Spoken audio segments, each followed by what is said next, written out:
মিথিলা, খিদা লাগছে আমার। আস্তে, এটা ভদ্রলোকের বাড়ি, চিল্লাচ্ছ কেন? আমার খিদা লাগলে আমি কমো না। খাবার এখনো রান্না শেষ হয়নি, দেরি হবে। তুমি সিদ্ধ হয়েছে কিনা সিদ্ধ দাও তাহলে। তুমি সিদ্ধ খাবার খেতে পারো? পারবো, দাও, আমি পারতাছি না, দাও না। আচ্ছা ঠিক আছে, আনছি।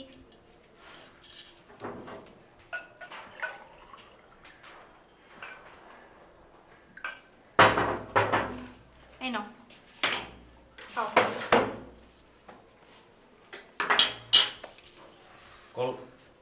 কলা কি? কলা আবার কি হবে? কলা খাও না, কলা না। তুমি না এখনই বললা তোমার খিদা লেগেছে, কলাটা খাওয়া আপাতত, পরে রান্না হয়ে গেলে সেটাও। আরে এই কলা তো কলা খাওয়া যাবে না, এটা কেন খাওয়া যাবে না? ঠিকই তো আছে কলা, নাও খাও। তুমি ই করো, ওই আমি অপেক্ষা করতেছি, রান্না শেষ হোক তারপর খাবো। তুমি কিন্তু ক্ষুধার্ত পেটে বেশিক্ষণ থাকতে পারো না, তোমার মাথা ঘুরায়। তুমি খাও আগে। এটা শোনো, আমি বাইরে গেলাম। আই, কোথায় আছো? তুমি খাও, কলাটা খেয়ে তারপর যেখানে খুশি সেখানে যাও। নাও, আমি খাও। শোনো, কলাটা এইটা হয়েছে কি, আমার এই কলা যদি এখন খাও না, তুমি খাও না, তুমি আমি খাও। কেন খাবো? আমার তো খিদা লাগেনি, তুমি খাও। খাও।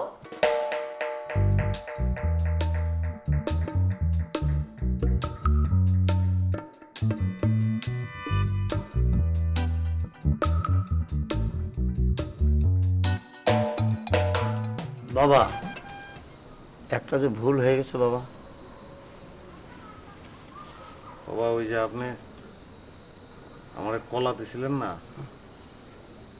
সেই কলা আমি আমার বউরে খাওয়াবো কি, উল্টা সে আমারে খাওয়াই ফেলেছে বাবা। জি বাবা। তুই কি মানুষ না খাম্বা? তোর যে কিচ্ছু হবে না, কন্টাকও শেষ, গ্যারান্টিও শেষ। যা। এই কথা বলবেন না বাবা, আর ভুল হবে না, আর একটা উপায় বাতলাই দেন। দেন বাবা, দেন। এটা লাস্ট বাবা। এটা তো শেষ উপায়। বলেন বাবা। তুই তোর স্ত্রী মহল থেকে একটা চুল নিয়ে আসবি।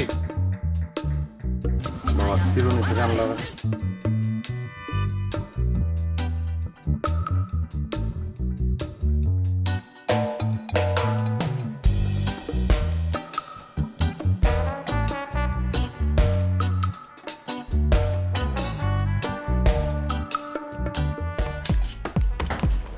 এই, কাচি নিয়ে কি করছিলা? হ্যাঁ, তুমি কি আমাকে খুন করতে চাচ্ছিলা? হ্যাঁ, না কি? না না, তুমি আমাকে কাচি দিয়ে খুন করবা? কাছি দিয়ে খুন করা যায় নাকি? তুমি তুমি আমাকে খুন করতে চাচ্ছিলা? সত্যি করে বলো, তুমি কি করছিলা? না না, কেন খুন করতে চাও তোমার? আমি বলো, কাছি দিয়ে খুন করা যায় মানুষকে? কাচি দিয়ে হোক আর কাঁটা চামচ দিয়ে হোক, খুন করার নিয়ত থাকলে ঠিকই খুন করা যায়। তুমি আমাকে খুন করতে চাচ্ছিলা না? না, আমি তো ই করতে চাইছিলাম। আমি আমি আমি তোমার বিরুদ্ধে মামলা করব। আমি এই প্রেসিডেন্ট মামলা করব। তুমি এখন বেরো। আমার চোখের সামনে থেকে বেরো। আমি তোমার সাথে সংসার করব না। তুমি বেরো। তুমি আমার কাছে আসবে না। তুমি আমাকে খুন করতে চাচ্ছিলা। তুমি বেরো এখন। আমি কিন্তু মামলা করব। আমি তোমাকে ফাঁসি দেব। তুমি বেরো। তুমি এখন তুমি বেরো আমার চোখের সামনে থেকে যাও। পলিশটা খুলে দাও। ম্যাডাম, আমার একটা আবেদন আছে, বলবো? বলো। আমি পেশাব বলতে চাই, আমি পিরিচে চা খেতে চাই, আমি চেয়ারে ঠ্যাং তুলে বসতে চাই, পান খেতে চাই, নাইট কলেজে পড়তে চাই না। এই যে আমার আবেদনপত্র ম্যাডাম।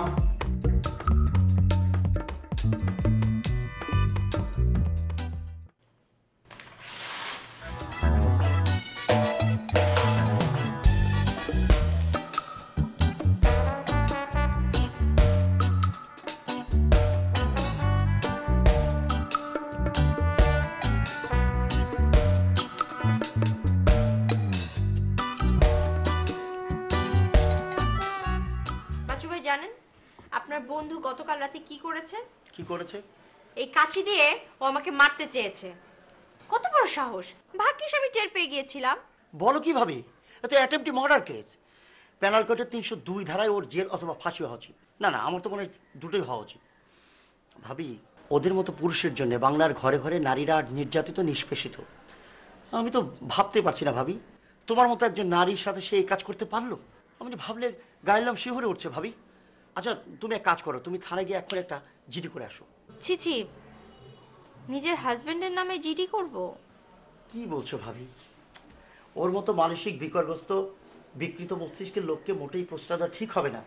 আজকে কাছে নিয়ে আসছে, কালকে ছুরি নিয়ে আসবে, দা নিয়ে আসবে, পরের দিন গায়ে পেট্রোল ধরে আগুন ধরিয়ে দেবে। আমি যদি ওকে নারী নির্যাতন কেসে না ফাঁসাচ্ছি তাহলে আমার নাম ডিভোর্স বাচ্চু না। বাচ্চু ভাই, আপনি তো ঠিকই বলেছেন, আমার অবশ্যই থানায় জিডি করা উচিত। কত বড় সাহস আমাকে মারতে আসে! আর আমার মতো একটা শিক্ষিত নারী যদি না জাগে তাহলে তো নারী জাতির উন্নতি হবে না। আর নারী জাতির যদি উন্নতি না হয় তাহলে যুগে যুগে নারীদের উপর অত্যাচার চলতেই থাকবে। আমার অবশ্যই জিডি করা উচিত। আমি আজকে ওর নামে জিডি করব। কিন্তু বাচ্চু ভাই থাক না, মানে ব্যাপারটা বাড়াবাড়ি হয়ে যাচ্ছে না? মানে আমার কাছে মনে হচ্ছে ব্যাপারটা তো সিরিয়াসলি না নিলেও হয়, তাই না? আচ্ছা ভাবি, এসব তুমি কি বলছো? এইটা যদি ধরো বাংলাদেশ না হয় ইউরোপ অথবা অন্য কোনো কান্ট্রি হতো তাহলে 1 মিনিটে সু হয়ে যেত না? হ্যাঁ, তা হয়ে যেত, অবশ্যই সু হয়ে যেত। কিন্তু আপনি একটা কাজ করেন, আপনি ওকে যে বলবেন যে আমি অলরেডি জিডি করে দিয়েছি। অনেক ভীতু একটা ছেলে তো এমনিতে ভয়ে আত্মরা হয়ে যাবে। আমার মনে হয় জিডি করাটা বাড়াবাড়ি হয়ে যাবে। ছেলে চুল আনতে পারছ না না? আপনার কিভাবে বুঝলেন বাবা? আপনার চেহারা দেখে তো বাবাই বুঝে ফেলছে। ও জি বাবা, আনতে পারি না। শেষবারের মতন একটা কিছু করে দেন, আর বলিব না। আমি একটা তাবিজ দিতেছি,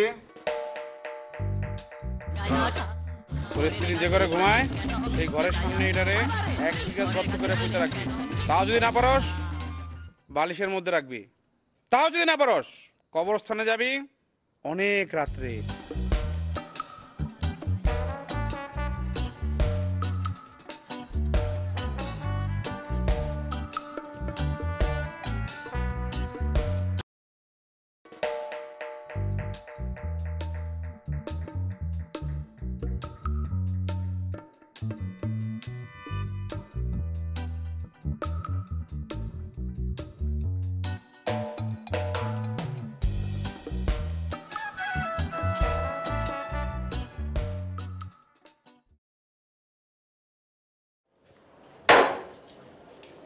কি করছো তুমি? এটা কাজ তো কিসের জন্য? শুনলে মাথা মধ্যে খচখচ করে কি জানো? আশ্চর্য তো, তুমি আমাকে বলবে না? আমি না হয় এটা ঠিক করে দিতাম। তুমি গেছি যে নিজের বিয়ে তো মাতব্বরি করতে গিয়েছো কেন? এমনি ভয় বলো। ভয় মানে কি? এটা তুমি বুঝতেছো? এখন রাতে একটু শোভা কি করে?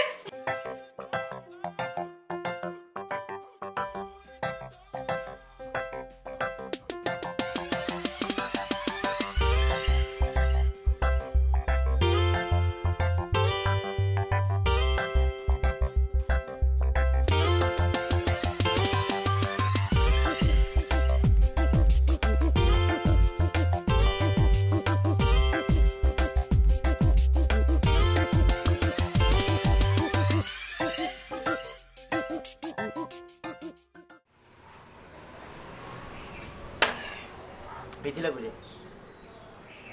গেছে, স্কুলে গেছে পড়াইতে, লেগেতে তো রাইতে গেছে। ভালোই হলো। শোন, আইডিয়া একটা পাওয়া গেছে। এইটা হচ্ছে মুখ্য মোবাইল। বন্ধুকের গুলি মিস হবো দোস্ত, এটা মিস হবো। তোরটা মিশে গো, তোর এক ঠ্যাং উত্তরে গেলে আর এক ঠ্যাং দক্ষিণে যায়। বেটা উকিলের বুদ্ধি হয় শিয়ালের মতন, আর তোর বুদ্ধি মুরগির বাচ্চার মতন। না মামা, এইবার ভুল হইব না। দেখবি মিথিলা অন্য নারীর সঙ্গ সহ্য করতে পারবো না। নারী সংঘ এটা কি? ছোটবেলায় তো সংঘ করছি, চান্দা দিছি, ফুটবল কিনছি, এটা তো বুঝলাম না। ওরে বোকা, এই সঙ্গ সেই সঙ্গ না, মানে হচ্ছে সঙ্গ। সঙ্গ বুঝছিস তো? মানে নারীর সঙ্গে মিশতে গো। আরে হ হ, তুই কি পাগল হইছিস বেটা? আমরা 10 তলা বিল্ডিং থেকে লাভ দিতে এটা পারমু? কোনোদিন মিশছি? তুই জানোস না আমারে? ওরে বাবারে, তুই তো নারীর কাছে যাবি না, নারী তোর কাছে চলে আইব। শোন, সামিয়া নামের এক মডেলের সাথে আমার পরিচয় আসে। তুমি তার সাথে একটুখানি মানে